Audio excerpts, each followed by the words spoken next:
everyone, and welcome back to concordiaforenglish.ca, where we make English grammar simple and fun. I'm Ahmed, and today we're starting a brand new series all about pronouns. So we should start with a question. What is a pronoun? Well, the answer is a pronoun is a word that takes the place of a noun. So instead of repeating the same noun over and over again, we use pronouns to make sentences smoother and clearer. So I'm going to give you two examples in order to recognize how pronouns make sentences smoother and clearer. So here we go. Ahmed is a teacher. Ahmed loves to teach. Ahmed helps the students or helps his students. As you see, when you read the sentence or when you read the sentences, you feel that, oh, something wrong is going on. Why the name is repeated like over and over. So in order to make the sentences here smoother and clearer and sound more fluent, they should be like this. Ahmed is a teacher. He loves to teach. He helps them. All right, so today's focus going to be on personal pronouns.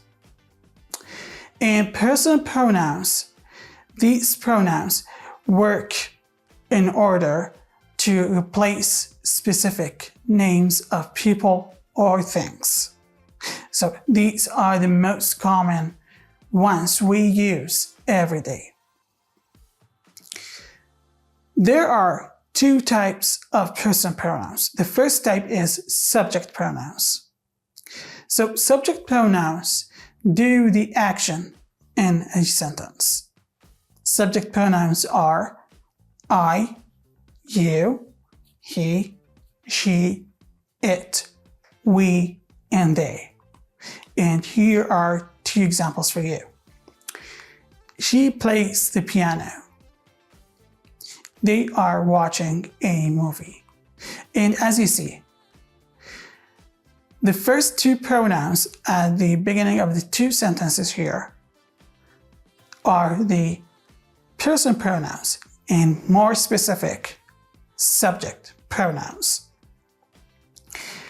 And the second type of personal pronouns is object pronouns.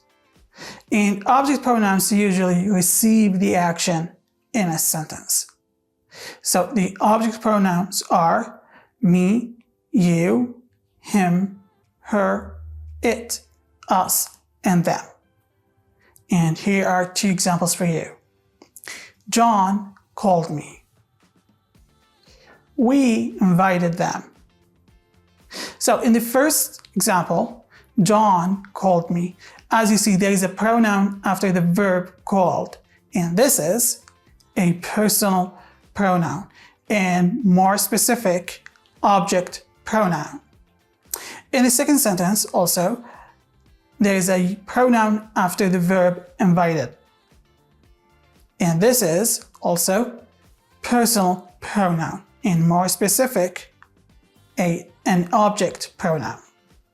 So you might find it kind of tricky or kind of confusing. So in order to get the confusion away, here's a quick trick for you. Subject versus object. Here you go. If the pronoun comes before the verb, it's likely a subject. But if it comes if it comes after, because we said if it comes before the verb, it's likely subject pronoun. But if it comes after the verb or a preposition, it's usually an object pronoun.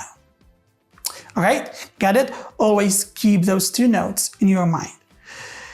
And here is a quick practice for you, just to make sure that you get everything in the lesson. So I'm going to ask you to fill the blanks with the right or with the correct personal pronoun.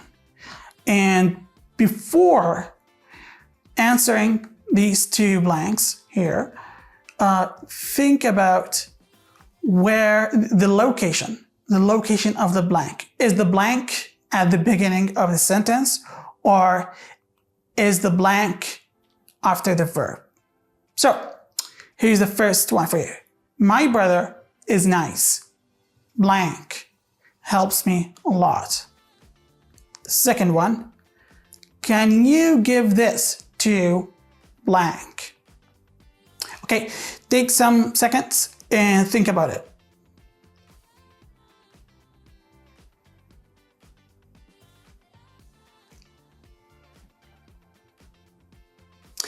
All right, so the first one should be, my brother is nice.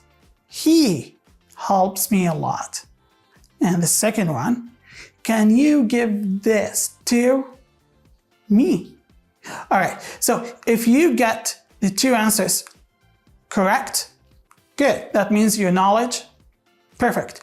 And if you didn't get the correct answer, that's totally fine. You need just to repeat the video or try to have some more practice.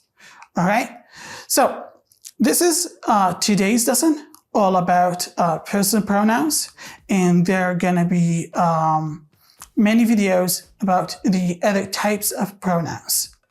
So, but before ending the video, let me ask you a question.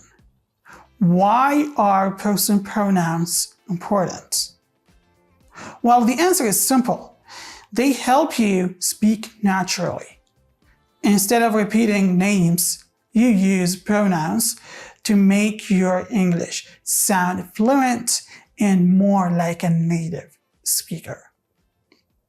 Well, that's all, and see you soon. Thank you for watching.